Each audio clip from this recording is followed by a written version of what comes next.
Hey sellers, yeah, you, listen up. This isn't the market it was 6 months ago. You can't put no effort in and think you'll sell your home quickly. Let's talk.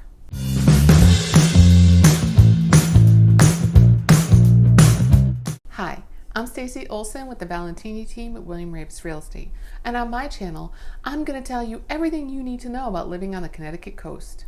So you're ready to put your house on the market, but it's definitely not the put your house on the market, get 20 offers, and sell 50 grand over asking market that it was 6 months ago. It is technically still a seller's market, but we have started to see some softening. We still have historically low inventory, which is in the seller's favor. But coupled with these higher interest rates, some buyers are scared off, so there's less buyers really looking at this point. As I said earlier, we are seeing some slight softening. Houses are sitting a little bit longer, and some are having to reduce their prices. But if you're someone who needs to sell now, I have some tips to help you stand out from all the others in the crowd. Honestly, you have to put your best foot forward. You want your home to be like a showcase, very inviting, and you want to attract as many buyers as possible. Buyers can afford to be a little picky now. And honestly, sellers really need to put some effort in. I've been to some showings when the market was crazy, and you'd walk in and the house would be a total pigsty. Piles everywhere, the bathroom is filthy. I mean, it really is a turnoff. So here are some tips on how your home can stand out from all the others. First, I'm going to start off with some of the non-financial updates that you can do, just with a little elbow grease. One of the easiest things you can do is take down personal photos.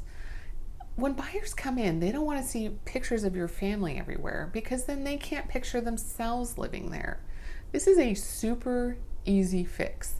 And you don't have to pack everything away. You can just take them down, put them in a drawer, and then as soon as you're under contract, you can feel free to take them out again. But when you're showing your home, you really shouldn't have a ton of personal photos all over the home. Another easy fix is just tidy up the counters. Remove the 5 appliances you have on your kitchen counter.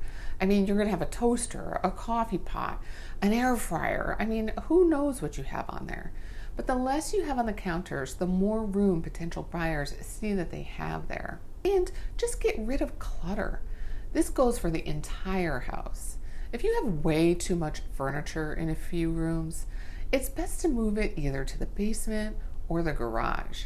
You always want buyers to see the home as having a ton of space so they can envision their own furniture there. And no one likes to be walking around, through tight little areas. It just doesn't give off a good impression. Another thing that I have a pet peeve about is clean your bathrooms and your kitchens thoroughly. There's nothing worse than coming into a kitchen with a messy sink with dishes or leftover food in there from the night before. It's just disgusting. Or a nasty bathroom that hasn't been cleaned in weeks. And another thing I hate is when people leave their toilet seats up. Put the seat down for showings. It's really simple and it's not a lot of effort. Another great idea is to clean up your yard. Remove the leaves. Like this time of year, you're probably gonna have a bunch of leaves. Trim back the dead plants that are just there from the summer. Sweep the walkways of leaves and any type of debris you have. Clean up your garage, like sweep it out, right? It gets a ton of sand and leaves. And straighten it up a little bit. Remove any random outdoor garbage you might have, like an old patio chair that's sitting out there in the middle of December, or a broken grill you haven't used in 5 years. It really can turn people off. And first impressions are everything. So make sure your home looks good from the road. And even as we approach the holiday season, don't be afraid to decorate for the appropriate season. I mean, this can make a home feel cozy and loved. But again, just don't overdo it, a la Clark Griswold. So if you're willing to put some money into it, there are some other great ideas you can do to help your home look great. For example, get a storage pod or a garage nearby to store excess furniture and belongings. This can run a few $100s, but it's well worth the investment.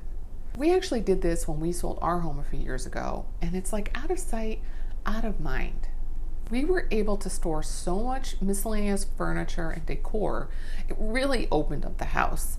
I mean, it made the house look so much bigger because we got rid of all the pieces of furniture that weren't really a necessity. Another thing you can do is to fix obvious issues that aren't too expensive. Like, let's say you have a hole in your wall or something because your kid, hit their elbow into the wall in their bedroom. Or you have a faucet that's not working in a bathroom. These are minor updates and they really shouldn't run you more than a couple $100s. But to leave them out there, it really makes a buyer think you haven't been maintaining your home. And you certainly don't want them to come in and see that and then think, what are the bigger issues that they're hiding? I'm not saying go update your whole kitchen because honestly, you're not going to get the return on investment for doing something like that. And owners, when they come in, if it's a dated kitchen, they're going to redo it themselves anyway because whatever you pick probably isn't going to be their taste. So leave the big projects for the new owners, but smaller updates are really a must. Get your carpets steam cleaned or replaced, especially if you have pets. So this can run, depending on if you're just doing cleaning, it could be a couple $100s. And if you're fully replacing carpet, you can go one of those big chain places like Empire or something, and you can really almost like get a whole first floor done for like less than a few $1,000s, depending on the type of rug you choose. Because honestly, there's nothing worse than walking into a home that smells like a dog or it smells like cat litter. People really get turned off when it smells bad, whether it's from your pets or from your garlic-loving family. So always try to keep the home smelling fresh and clean. So now, one of the big bang for your bucks type of financial commitments you can make is to do staging. This can be very expensive, but if you can afford it, I would do it.